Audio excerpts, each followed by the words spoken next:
Selamat malam Bapak, saya Jemir Mesak, mahasiswa Universitas Nusa Cendana Kupang, jurusan Sosiologi semester 3. Saya akan membahas tentang tugas review yang ketiga, perubahan sosial budaya.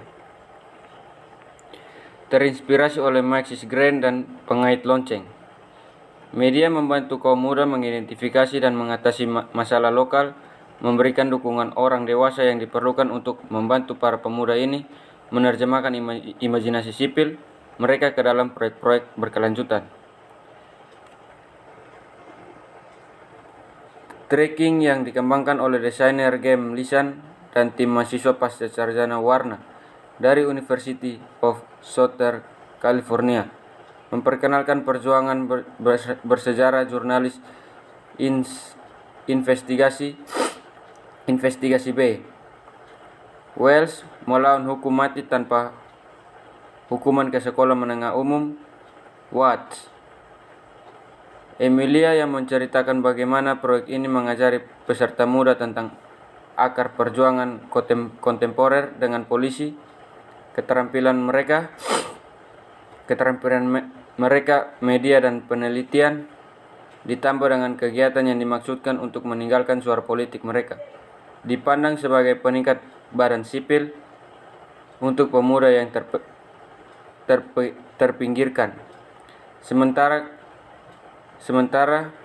kami sejauh ini mengadopsi gagasan yang lebih luas tentang imajinasi sipil, menilai fantasi populer sebagai motivasi perjuangan untuk perubahan sosial. Evans menulis tentang imajinasi sipil digital sebagai model perubahan sosial yang menawarkan model perubahan yang dapat dioperasionalkan di dunia kehidupan tertentu. Model yang lebih membumi ini muncul saat ilmuwan sosial berusaha memahami pilihan yang dibuat oleh agen sipil, misalnya Gian Paolo Bonci dan rekan-rekannya. Menulis adalah imajinasi sipil adalah teori-teori kehidupan sipil. Mereka adalah peta jalan kognitif, pedoman moral, dan mereka imajinasi sipil terbentuk saat komunitas bekerja sama mengidentifikasi masalah dan solusi, membayangkan masyarakat dan lingkungan yang lebih baik. Dalam studi kasus pertemuan pemerintah daerah, mereka mengidentifikasi beberapa cara berbeda orang menetapkan prioritas bagaimana nilai terbesar pada mendistribusikan kekuasaan dan hak istimewa, membangun solidaritas masyarakat, atau memecahkan masalah. Masing-masing bentuk imajinasi sipil ini bagaimanapun jauh lebih membumi dan praktis daripada bentuk yang umumnya kita diskusikan di sini. Berdasarkan kerangka kerja yang dikembangkan oleh Lawrence Lessig untuk menggambarkan berbagai bentuk regulasi, taktik alternatif mungkin bergantung pada hukum, kode, pasar, dan norma. Menanyakan apakah suatu tindakan memiliki teori perubahan yang terdefinisi dengan baik adalah menanyakan apakah tindakan ini instrumental atau simbolik. Apakah tindakan tersebut dirancang atau mempengaruhi orang melalui undang-undang, memengaruhi norma, memanfaatkan pasar, atau membuat kode kemungkinan baru, atau apakah kepentingan suatu tindakan adalah melalui peningkatan suara. Peserta yang berbeda dapat menggunakan taktik dan ukuran keberhasilan.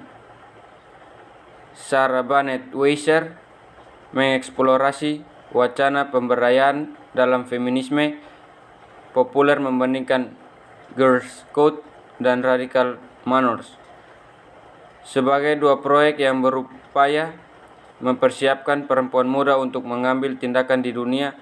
Yang pertama mengadopsi model kewirausahaan dan yang lain mengadopsi kerangka keadilan sosial. Andrea Alarcon mempertimbangkan mekanisme yang digunakan oleh para pemimpin politik Kolombia untuk mengatasi pemberontakan yang berlangsung paling lama di belahan barat. Mulai memahami pembangunan perdamaian sebagai proses yang berkelanjutan daripada melihat ke arah perdamaian sebagai langkah yang mantap. Dia menguraikan beberapa pendekatan pembangunan perdamaian, termasuk pemasaran masalah inisiatif seni lokal.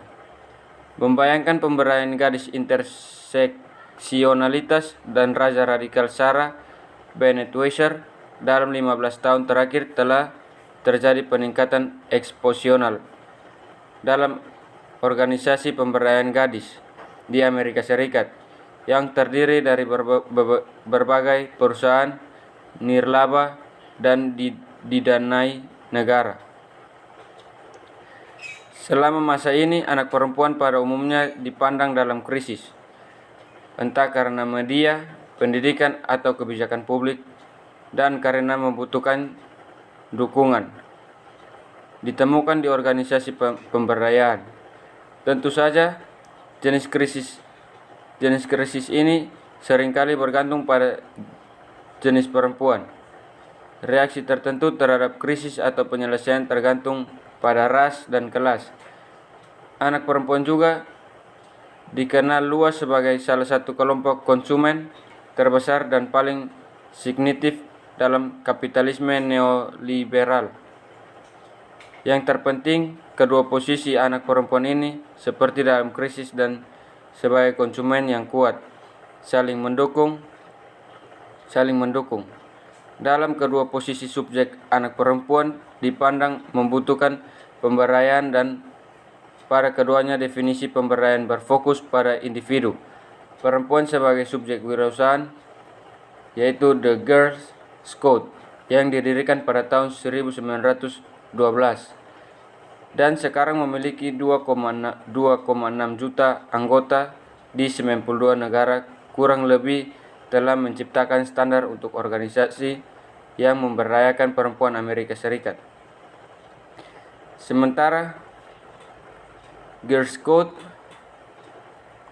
telah lama berfokus pada membangun kepercayaan diri para gadis-gadis muda.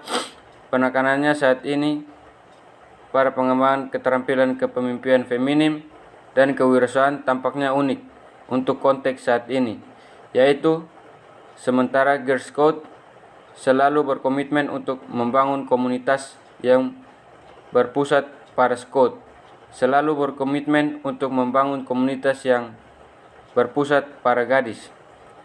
Seperti semua organisasi, bentuk dan logika tujuan-tujuan ini bergeser mengingat parameter prioritas budaya sosial dan ekonomi.